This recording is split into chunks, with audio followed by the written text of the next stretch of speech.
Zé, da onde que o sniper tira os dados dele? Que tipo de dado tem lá dentro do sniper? Meus queridos, o sniper, ele foi criado para juntar informação de diversas bases de dados, tá? O sniper, ele não tem informação própria, tá? O que é uma base de dados, para eu poder entender? Deixa eu te dar como exemplo a Receita Federal. Quando você vai na Receita Federal para abrir um CPF, lá você informa seu nome, data de nascimento, nome da mãe, endereço. Você vai nutrindo a base de dados da Receita Federal, concorda? Bom, o Sniper, ele não tem uma base de dados própria, onde a população vai lá e presta alguma informação, onde uma pessoa jurídica vai lá e presta alguma informação. Não. A função do Sniper é reunir dentro de um único sistema eletrônico várias informações que podem ser úteis para auxiliar na execução. Mas da onde que ele tira essas informações? Ele vai lá sugar em diversas bases de dados.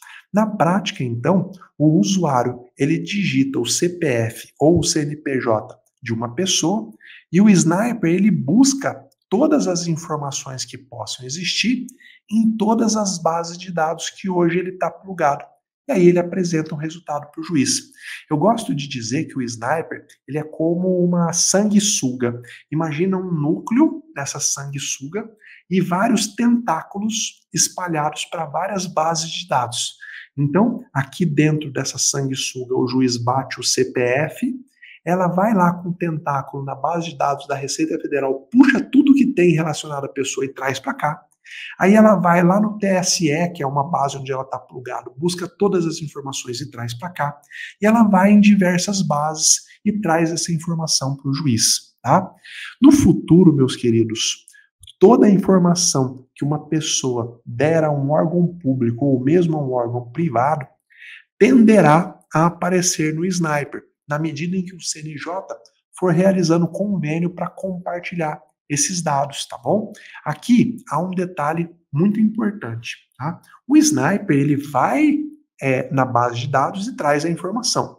Ele não faz nenhuma análise de mérito desses dados, tá? O que vai ter que ser feito por você, pelo intérprete, tá bom? É como se fosse um quebra-cabeça. O sniper ele vai, busca todas as peças e joga na sua mão. É você que vai montar esse quebra-cabeça, tá bom? Por exemplo, o sniper ele não vai disparar um alerta te dizendo, olha, aqui existe um grupo econômico. Não, ele vai te apresentar as relações que o seu investigado tem com várias empresas. E aí vai caber a você fazer o raciocínio lógico para o juiz e demonstrar que há um grupo econômico, né? Se esse for o caso. Outro ponto importante é que o sniper ele apresenta as informações da forma como elas vêm da base de dados originária.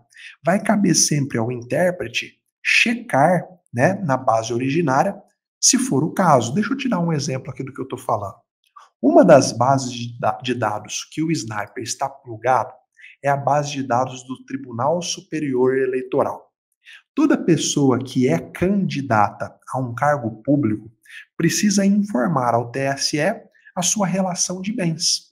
Então imagina que o seu devedor foi candidato a vereador há 10 anos atrás. Há 10 anos atrás ele informou que ele tinha um Fiat Palio e um terreno. Bom, o Sniper hoje ele vai lá na base de dados do TSE e vai trazer essa informação. Agora, isso significa que hoje o seu devedor ainda tem aquele Fiat Palio e aquele terreno? Não. Você vai ter que investigar direto na fonte, vai pegar a placa daquele carro, vai pedir para o juiz consultar o Renajude, vai pegar os dados daquele terreno, vai consultar o portal Registradores. Veja que o Sniper ele traz informações, mas sempre vai caber ao intérprete fazer o filtro antes de pedir a tomada de qualquer providência dentro da execução, tá bom?